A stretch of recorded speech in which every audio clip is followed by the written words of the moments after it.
আপনি কি শুধুমাত্র বাজারে কিনতে পাওয়া ফিডের উপরে নির্ভর করে আপনার হাঁস মুরগি পালন করছেন?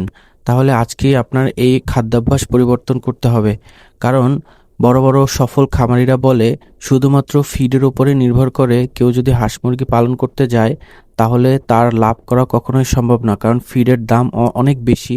আপনার প্রতি কেজিতে ৭৫ থেকে ৮০ টাকা পর্যন্ত পড়ে যায়।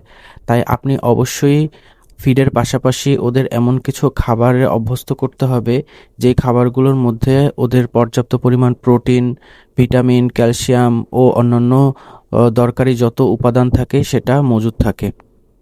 এবং সেই সাথে আপনার যে খরচ আছে সেই খরচটাও অর্ধেকে নামিয়ে আনতে সাহায্য করে। যাই হোক, আমি আজকে দেখাবো যে ভাঙা চাল বা খুদের যে ভাত আছে সেটার দ্বারা কিভাবে আজকে ওদের খাবার তৈরি করি।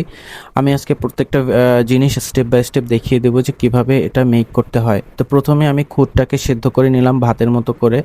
তারপরে হচ্ছে আমি কিছুটা পরিমাণে যেই কুড়াটা ব্যবহার করি সেই কুড়ার মধ্যে ভুট্টা আছে, তারপর হচ্ছে গমের ভুসি আছে, ডিসিপি আছে, গ্রোয়ার ফিড আছে। এর মধ্যে আসলে সব কিছুই আছে। আমি আমার প্রিভিয়াস একটা ভিডিওতে দেখিয়েছিলাম যে এই মিক্সটা আমি কিভাবে বানাই।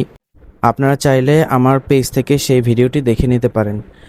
এরপরে আমি এটার সাথে কিছু পরিমাণে ফিড মিক্স করলাম, যেটা হচ্ছে গ্রোয়ার ফিড মুরগির বা হাঁসের জন্য। এই ফিডটা আমি কিছুটা পরিমাণে দিলাম। আমি অনেক বড় বেশি অ্যামাউন্টের বানাচ্ছি না, যতটুকু এক বেলায় প্রয়োজন ঠিক ততটুকু মিলাচ্ছি।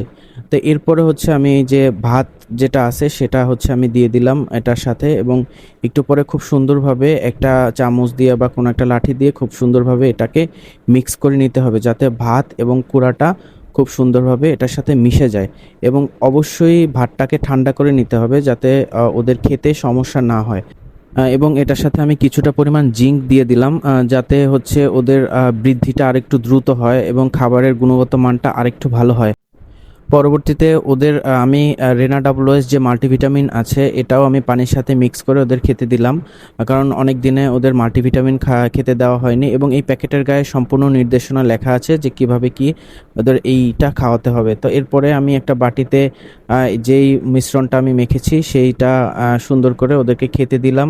আলহামদুলিল্লাহ, ওরা প্রথমবারের মতো খেয়েছে, খুব সুন্দরভাবেই খেয়েছে, কারণ ওরা এই খাবারগুলো অনেক পছন্দ করে। এবং ওদের যত প্রয়োজনীয় এটার মধ্যে শর্করা, ভিটামিন, মাল্টিভিটামিন যা কিছু দরকার প্রত্যেকটা জিনিসই আমি এটার মধ্যে অ্যাড করে দিয়েছি, যাতে ওদের বৃদ্ধি হতে কোনো সমস্যা না হয়। কারণ ওদের শরীরে প্রোটিন, মাল্টিভিটামিনের যেই ঘাটতিটা হয় সেটা আসলে আমরা ফিড দিয়ে পূরণ করতে যাই, কিন্তু ফিডে তো আসলে অনেক খরচ। তাই আমরা এভাবে যাতে খাদ্যের গুণগত মান বজায় রেখে ওদের জন্য একটি পুষ্টিকর খাবার তৈরি করতে পারি। আমার ভিডিওগুলো যদি আপনাদের কাছে ইনফরমেটিভ মনে হয় তাহলে অবশ্যই পেজটিকে ফলো করে রাখুন। পরবর্তী সময়ে আমি অন্য কোনো আপডেট নিয়ে, অন্য কোনো টিপস নিয়ে আপনাদের সামনে হাজির হব। আসসালামু আলাইকুম।